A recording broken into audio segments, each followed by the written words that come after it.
Hello students, today I shall solve question number 9, exercise 8.1 trigonometry for class 10. In question 9 it is given, in triangle ABC, right angled at B, if tan A equals to 1 by root 3, find the value of first question sin A into cos C plus cos A into sin C. Second question is cos A into cos C minus sin A into sin C. In this question, the clue of the question is tan A equal to 1 by root 3. जब भी हमारे पास एक trigonometric ratio दिया हुआ है, इसका मतलब है कि दो साइड ट्रायंगल का मेरे पास है. जैसे tan A equal to 1 by root 3, तो इसका tan A इक्वल टू क्या होता है? tan A equal to P by B. इसका मतलब P हमारा एक है और B रूट 3 है. तो दो रेशियो हमको मिला हुआ है ट्रायंगल में. तीसरा रेशियो, तीसरा साइड H का बाकी है, H पहले हम निकाल लेंगे. ये क्वेश्चन से ही पहले देखने से हमको अंदाज़ करना चाहिए कि हम क्या हमारे क्वेश्चन में दिया हुआ है और इससे हम कैसे इसको सॉल्व करेंगे.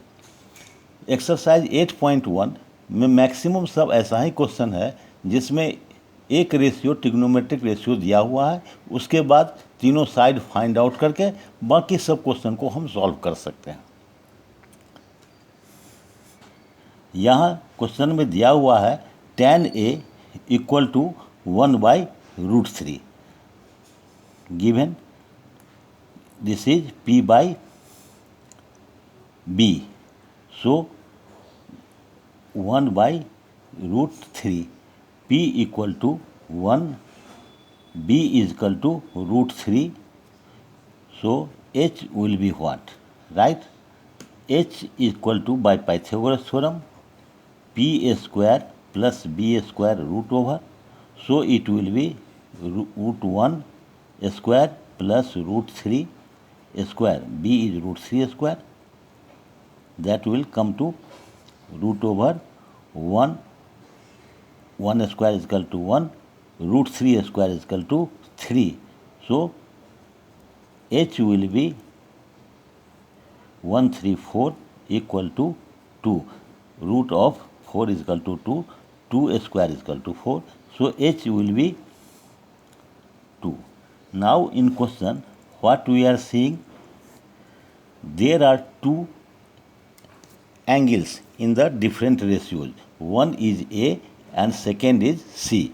In question it is given, so first of all we draw two right angles. It is easy method. One right angle is this. Suppose A, B, C. Right? Here P is equal to 1. For in context of angle A, because sin A we have to find, cos A we have to find. So in respect of angle A, perpendicular will be BC. This will be perpendicular. Why? Because side opposite to the given angle is perpendicular and it will be base, because side adjacent to the given angle is base. ये base हो गया, इसलिए perpendicular कितना है मेरा? 1. इसका value हो गया 1, इसका वैल्यू हो गया रूट 3. राइट, फिर ये in respect of angle A, in respect of angle A. This is H, longest side of the triangle, hypotenuse. This we have already find 2. Right? Again same angle A, B, C. B is right angle here, B is right angle here. Now angle C. In context of right angle C we have to find base. अब इसके context में क्या हो गया? Perpendicular हो गया. ये perpendicular क्यों? क्योंकि जिस एंगल के अगेंस्ट में साइड होता है वो उसका परपेंडिकुलर होता है. एंगल ए के अगेंस्ट में साइड ए बी है, इसलिए ए बी एंगल ए के लिए परपेंडिकुलर है, और एंगल सी के लिए बेस बी सी है, क्योंकि बी सी पर ये सिचुएटेड है, या ऐसा कह सकते हैं कि यह बी सी के एडजेसेंट है. Adjacent side of angle A of adjacent side of angle C BC है, माने ऐसा एंगल जो इस पर आधारित है। अब एडजेसेंट एंगल में आप AC भी कह सकते हैं साइड को, लेकिन ये लार्जेस्ट है, ये हाइपोटेनियस होता है, ये हमेशा एक ही होता है, इसलिए हाइपोटेनियस। अब ये हो गया, अब इसका परपेंडिकुलर ये हो गया, इसका हाइपोटेनस यही रह गया फॉर सी के लिए, और इसका ये बेस हो गया, ये फॉर एंगल सी, ये था फॉर एंगल ए। तो हमने क्या देखा कि दो एक्यूट एंगल ए और सी है, जिसके रेस्पेक्ट में हमको साइन ए कॉस ए वगैरह निकालना है आगे। तो पहले हम क्या कर लेंगे, दो ट्रायंगल कर लेंगे, ये ए के रेस्पेक्ट में ये बेस हुआ, एक एंगल के रेस्पेक्ट में ये परपेंडिकुलर हुआ, और सी एंगल के रेशियो में नीचे हमारा जो ट्रायंगल का परपेंडिकुलर था वो ए के लिए परपेंडिकुलर था, अब सी के लिए ये बेस हो गया, और जो ए बी के लिए बेस था एंगल सी के लिए ए बी परपेंडिकुलर हो गया। अब इसका निकाल लेंगे, sine A equal to P by H, इसके लिए पी क्या है BC, एच क्या है AC, ये क्या हो गया BC कितना है परपेंडिकुलर 1 है, तो ये 1/2 1/2 हो गया। अब हो गया इसमें क्या cos A B/H, B कितना है मेरा √3, इसमें BC कौन है, इसमें बेस B/H, इसमें बेस कौन है BC,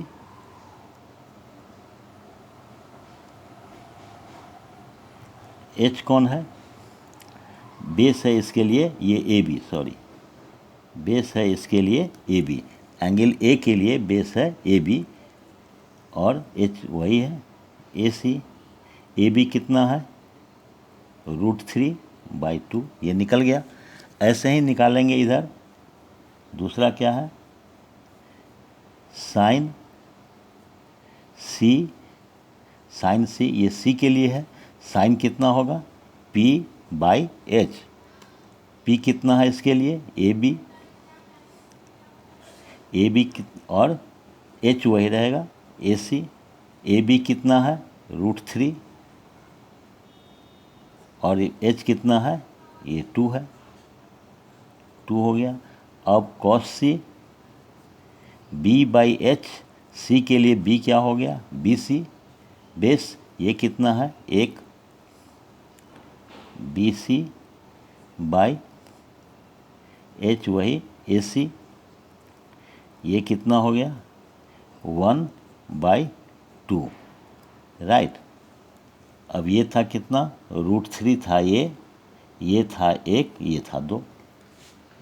अब हम निकाल दिए, क्या निकल गया ट्रायंगल ABC में फॉर एंगल A हमारा निकल गया परपेंडिकुलर बेस हाइपोटेनियस, फिर C के अगेंस्ट में निकल गया परपेंडिकुलर बेस और हाइपोटेनियस, और फिर sign A equal to P/H वो निकाल दिया, फिर cos A B/H वो निकाल दिया, फिर sign C P/H angle C के लिए AB हो जाएगा परपेंडिकुलर, ये परपेंडिकुलर जो एंगल A के लिए बेस था पहले, जो इसका परपेंडिकुलर है वो एंगल C के लिए बेस हो जाएगा।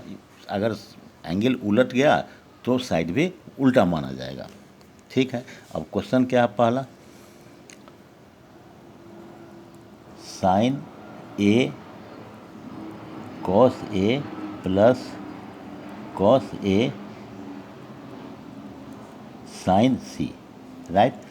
Sign A cos C, sorry sine A cos C plus cos A sine C।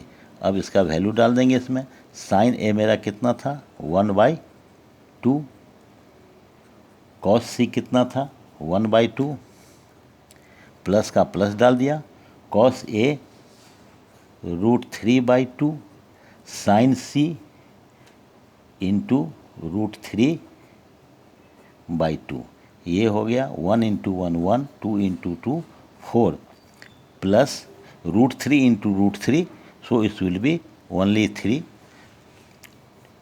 and it is 4. So for addition, this 4 will come here, 1 will come here, 3 will come here, so it will be 4 by 4 equal to 1 answer. Right? Second question is cos A into sin cos A into cos C minus sin A into sin C. Here also cos A, what is the value? Root 3 by 2. Root 3 by 2 into cos C is equal to 1 by 2 minus is here sin A 1 by 2 sin C is equal to root 3 by 2 right. So root 3 into 1 root 3 2 into 2 4 minus root 3 2 into 2 4 1 into root 3 by 4.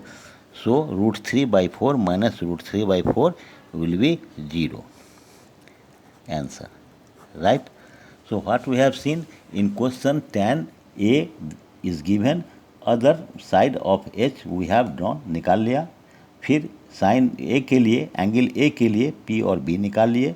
फिर angle C के लिए और P और B निकाल लिया. और sign ए का value क्या हुआ, कॉस ए का वैल्यू क्या हुआ. फिर एंगल सी के लिए साइन सी का वैल्यू क्या हुआ, फिर कॉस सी का वैल्यू क्या हुआ. इन चारों का वैल्यू निकालना होगा अलग अलग. अब क्वेश्चन दिया हुआ है साइन ए कॉस सी. साइन ए का वैल्यू 1/2, कॉस सी का वैल्यू 1/2, कॉस ए का वैल्यू रूट 3/2, साइन सी का वैल्यू रूट 3/2 डाल दिया. इसको सॉल्व कर दिया. 1 into 1 1, 2 into 2 4, root 3 is equal to 3, 2 into 2 4. By addition 4 will come here. 1 plus 3 is equal to 4, 4 by 4 is equal to 1 answer. Again cos A cos C minus sin A sin C. Cos A का value root 3/2 into cos C का value 1/2, it is already derived here, minus 1/2 into root 3/2 for sin C. sin A के लिए 1/2. अब ये हो गया root 3 into 1 root 3/4, 2 into 2 minus 1 into root 3 2 into 2 4. So root 3/4 minus root 3/4 will be 0. So this is the answer. If you have liked it, please like and subscribe my channel. Thanks.